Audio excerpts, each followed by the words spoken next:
Good afternoon. I'm Michael Stuckey. I'm a published poetry and novel writer. Um, Today, I would like to speak with you a little bit about writing and formatting a poetry book, a novel, or a technical manual.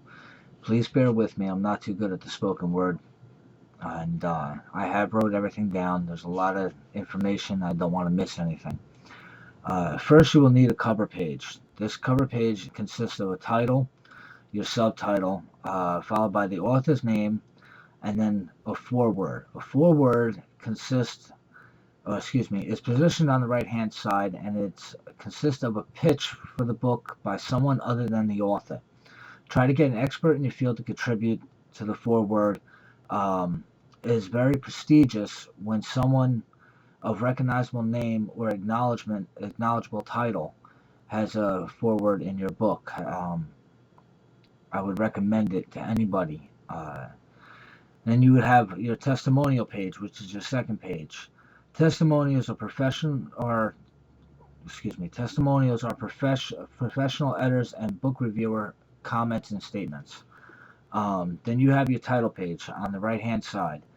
Uh, you would list the full title, the subject of the book, also include the name of the author, the editor, the publisher, whether it's an original or revised edition, also the location of the publisher and date.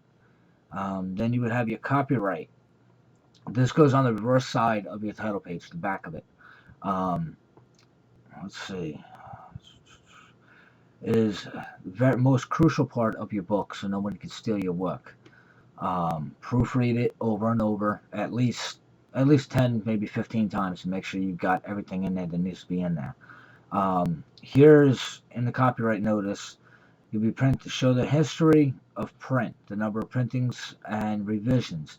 List the LCCN number, the ISBN number, the CIP um, CIP data. Name and address of the publisher, whether it was printed in America, Canada, Europe, wherever. This will help to avoid export complications, which does arise occasionally. Next, you may want to include a dedication page. Some authors like to praise their family for supporting them while they're writing the books. Um, Historically, writers would use this page to acknowledge the people who took care of them financially while they wrote. But most of the time nowadays, it's just basically dedicating to a memory of someone or to a friend, a loved one. Um, I would suggest you put in an epigraph page by itself. This is for novels and technical manuals. An epigraph contains pertinent quotation that sets the tone for the book. Then you would have an about the author page, basically a biography. Draft a page on yourself as it pertains to the subject of the matter in the book, or of the book rather. Next, you would have an acknowledgement page. This is a great tool for sales. List everyone who helped you prepare your manuscript and the book. Uh, People love to see their name in print, and each person in there will become a disciple, spreading the word about uh, what your contribution to the literary world. Um, Finally, you put in a table of contents. The table of contents should start on the right-hand side. This page would include the chapters, chapter numbers, chapter titles, and beginning page numbers. Um, your book may have any number of chapters, whether it's 5 or 50. There is no set parameter for chapters in any form of any style book. Um, then you have this. Now you have the structure of the story. First, you're gonna have the story plan. You start with a situation or a problem to be resolved. Uh,